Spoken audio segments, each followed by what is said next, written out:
Mornings at 10. This is Chicago's Morning Answer with Dan Proft and Amy Jacobson on AM 560. The Answer.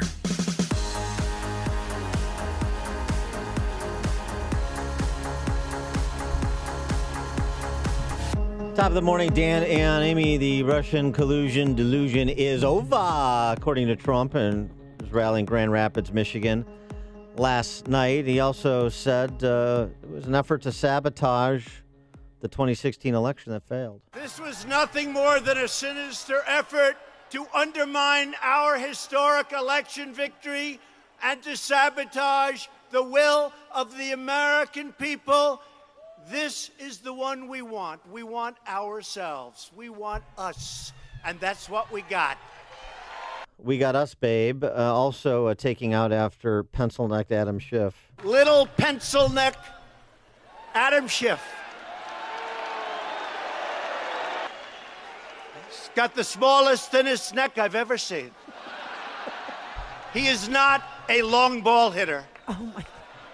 Opening day. But I saw him today. Well, we don't really know. There could still have been some Russia collusion.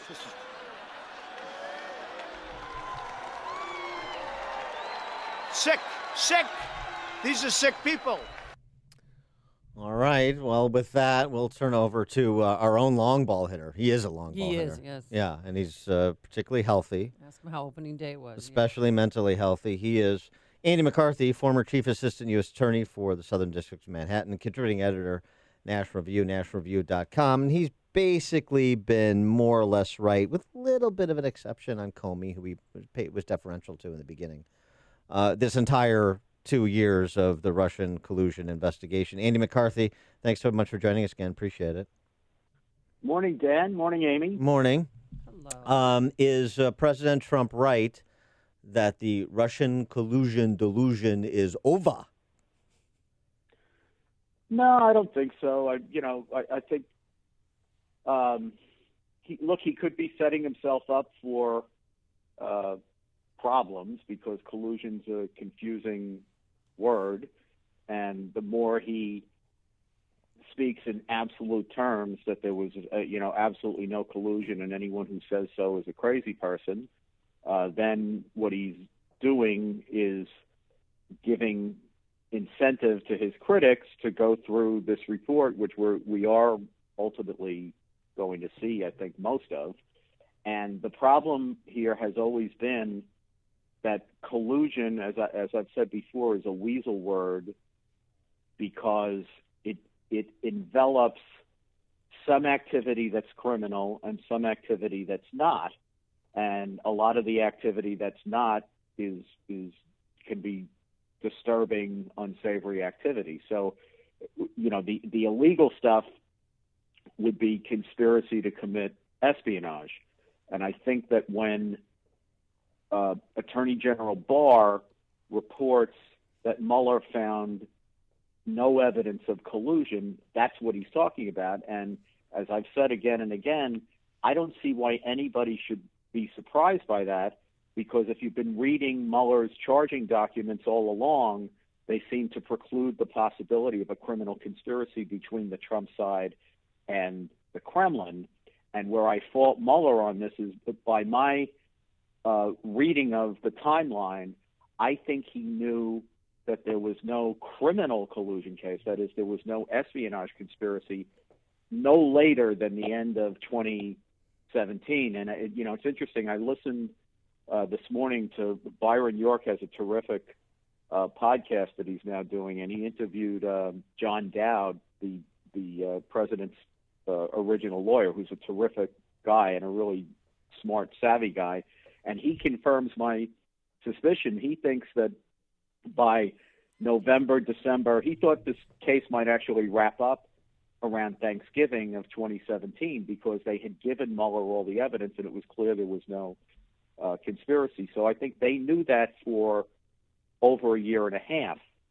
And to my mind, they should have just pulled the plug on the investigation and our discourse would have been a lot better. The problem is that they didn't pull the plug on the investigation. It went on for another year and a half. And what people are focused on, therefore, is other aspects of collusion which are not criminal but which could be disturbing. And there's a lot of evidence of contacts between Trump people and Russian people, including efforts to get information and dirt on Hillary Clinton. To me, Dan and Amy, the problem with the sub or non-criminal collusion stuff is I object to it being applied, this set of rules, only to Trump.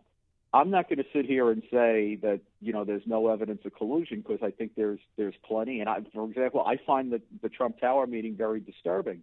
But I also find it disturbing that the Clinton campaign retained a foreign agent who dug up dirt in Russia on Trump from Kremlin-connected sources, and not only used it in the campaign, which the Trump people didn't use Russian information against Hillary in the campaign. They managed to channel it into our law enforcement and intelligence agencies, who actually obtained surveillance warrants on the basis of it. Mm-hmm. So to me, you want to talk about non-criminal collusion, that's fine, but let's not pretend that this is a Trump problem. Well, what about Mueller leaving the question of obstruction unanswered, and has he left a trail for Congress to follow? Well, I've heard this argument that he left a trail for Congress. I think that's a bunch of happy, I think it's such nonsense. First of all, this is the deep, dark secret. You have to put a positive spin on the failure of a prosecutor, the dereliction of a prosecutor who refused to make the one decision he was actually retained to make. Mm-hmm. We didn't need Mueller. There was no collusion case. He knew that very early on. He came into this case as an obstruction case. He came into it days after Comey was fired, which was supposed to be the big obstruction event, and he came into it like hours after McCabe had opened an obstruction investigation at the FBI, I think wrongly, because McCabe evidently didn't understand the law. But this was the big question for Mueller to answer here is, was there a prosecutable collusion case? And he abdicated. And now, instead of just saying he didn't have the nerve to make the one decision he needed to make, people are now grasping at straws to try to put a positive spin on that. So one of the positive spins is he felt like because the president couldn't be indicted anyway under Justice Department rules, he would just do this in a way that put the question in Congress's lap. Well, look, I got news for you. Number one, Congress was going to get the last word here no matter what Mueller did. So he didn't need to send them a signal. What he needed to do was his job, which was tell us, is there a prosecutable crime here or not?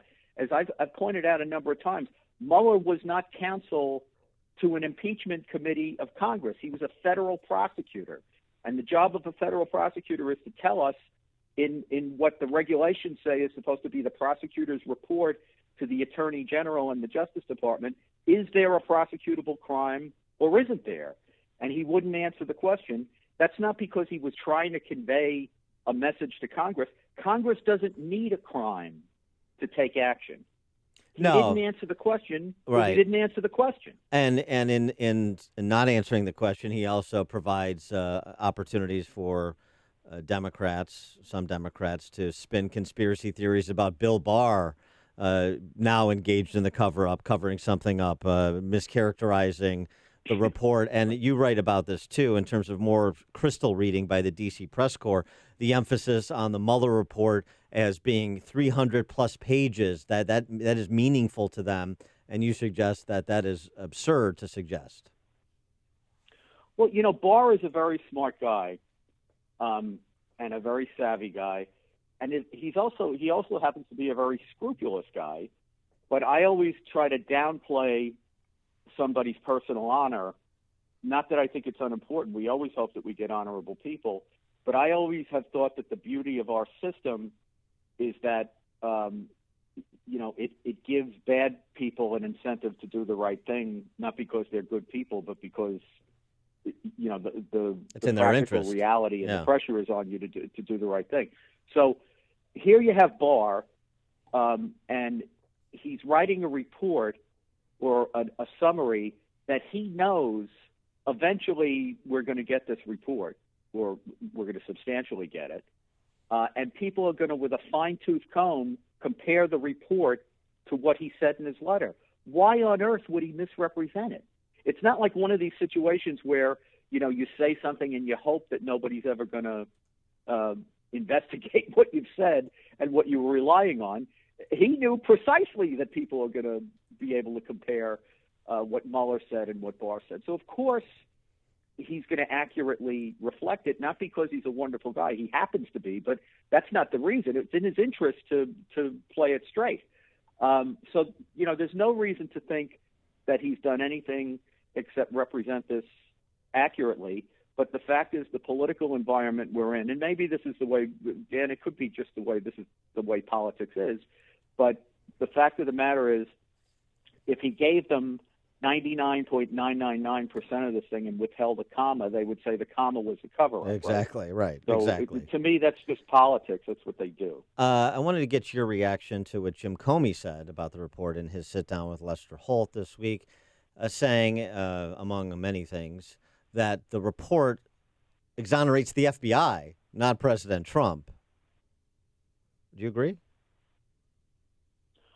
Well, I don't agree. I mean, I think what Jim is saying, bottom line, is that the report disproves his definition of what others have said the hoax is, which is that what I think he's saying is that the report establishes conclusively that there was a Russian effort to undermine the 2016 election. I think the problem with his analysis of that is that nobody sensible has ever questioned exactly. And what they've questioned is, did that undeniable, incontestable fact that Russia tried to interfere with the election, was that a proper pretext to conduct what I think was a politicized investigation of the Trump campaign? And that's the question he doesn't address, other than to stamp his feet and insist that there was no politics involved. And every time I hate to say this, but every time I hear him comment on this, he sounds more political to me. For example, I think in the Lester Holt interview, he now says that, when Trump fired him, he was thinking maybe that was obstruction of justice. Now, my understanding, from statements that he made, was that he was pretty clear that he was not obstructed. Right. And 2 days after Jim was fired, which was on May 9th of 2017, Andrew McCabe testified. Now, he's the acting FBI director at that point, right? He testifies in a Senate hearing, and he says flatly, to date, no one has tried, no one has obstructed. No one has even tried to obstruct our investigation. And then you have you have to take in the fact that the president, there was never a moment in time when the president ever did not have the power to shut down the Russia counterintelligence investigation, and he never did.